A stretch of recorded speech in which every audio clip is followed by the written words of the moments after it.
Ndugu waandishi wa habari, karibuni Tume ya Taifa ya Umwagiliaji ambayo leo imehamia ndani ya ofisi yake mpya, jengo jipya ambalo tulianza kulijenga miaka miwili mitatu iliyopita.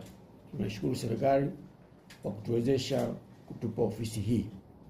Sasa leo nimewaalika kuja kuzungumzia jambo ambalo tumelianza na ambalo tunatekeleza maelekezo yale ambayo serikali ilitupa kwenye kutekeleza, kuwawezesha wananchi wa kipato cha kati na chini kuweza kujikwamua kiuchumi.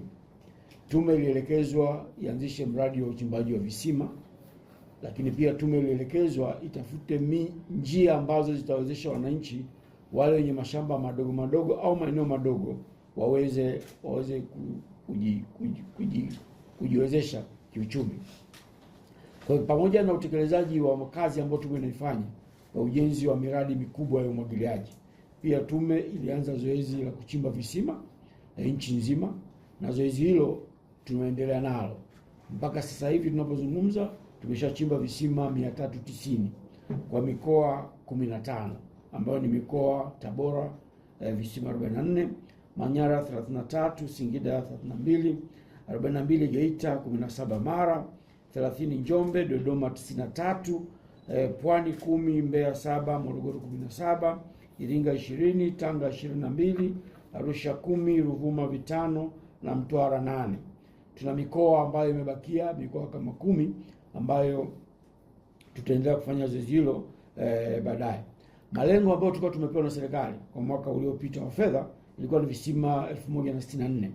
Mpaka sasa hivi kama nilivyosema tumechimba visima 390 na malengo tuliojiwekea mwaka huu wa fedha 26-27 ni visima 696 ili tukamilishe ile idadi. Kama ambavyo nimesema awali kwamba tuna visima halafu tuna pampu za ardhini wanaita surface pump. Sasa nitazungumzia visima. Mpaka dakika hii tumekwisha pokea pampu ambazo tumeshalipia, serikali imeshatupa pesa, pampu 100 tumeshazipokea, na za sola pampu 100. Lakini pia zile pampu za ardhini 1000 tumeshazipokea, ambazo pampu hizo tumezigawa kwenye mikoa 6. Kwenye pampu hizi ambazo nazungumza za ardhini tumegawa Mwanza, tumegawa Geita, Mara, Kigoma, Katavi, Simiyu na Kagera. Jumla ya vikundi ambavyo vinanufaika na pampu hizi ambazo tunazungumza za ardhini au kwa kizungu wanaita surface ni vikundi 769. Katika vikundi hivyo wanufaika wakina mama na vijana wakina mama ni 6335 na wakina baba ni 8702. Hii inakutengenezea jumla ya watu 15022. Hawa ni ambao walikuwa wanalima lakini kutokuwa na uhakika wa kuvuna kwa sababu walikuwa wanasubiri mvua.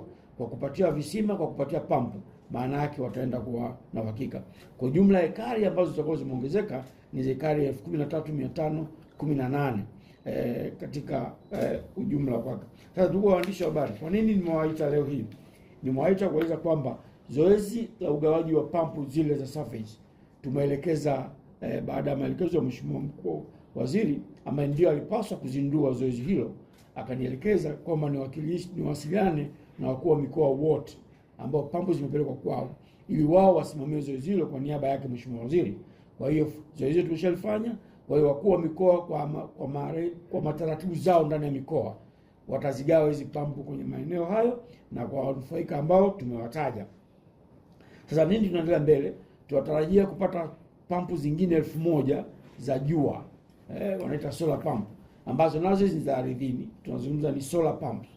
Na pampu hizi tutazigawa pia kwenye maeneo yale ambayo upatikanaji wa umeme ni changamoto, lakini pia kuna jua la kutosha kuwafanya wao waweze kulima. Sasa njia zote hizi ambazo zinatumika, ambazo serikali inazisukuma, ni kutuwezesha wakulima kuweza kulima muda wote wa mwaka. Kama ukiwa na uhakika wa maji, una uwezo wa kulima muda wote wa mwaka. Kwa pamoja na juhudi zile ambazo serikali imefanya za kujenga mabwawa ya kuvuna maji, kama ambavyo mnafahamu, mabwawa 14 ya katika hatua za mwisho za utekelezaji wake na 20 yameshaanza kujengwa, katika kutekeleza ile ahadi ya mabwawa 100 nchi nzima.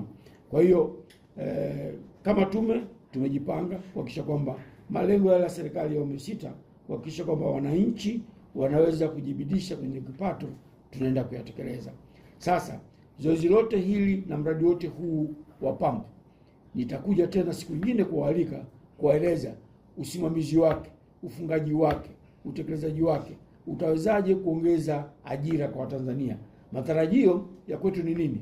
Matarajio ya kwetu ni kwamba hili zoezi tutaweza kuajiri vijana ambao wamemaliza vyuo vya kati na vyuo vikuu ambao wako mitaani. Katika halmashauri zetu zote 184 tutataka kuwafanya hao vijana waende wakafanye hii kazi. Matarajio yetu kati ya vijana 2000 na 4000 tutawaingiza kwenye ajira hii ya moja kwa moja, na wao watakuwa ni sehemu ya utekelezaji wa mradi huu mkubwa. Kwa hiyo wakati mwingine tutakapoandaa, nitawalika tena tuje tuzungumzie hilo.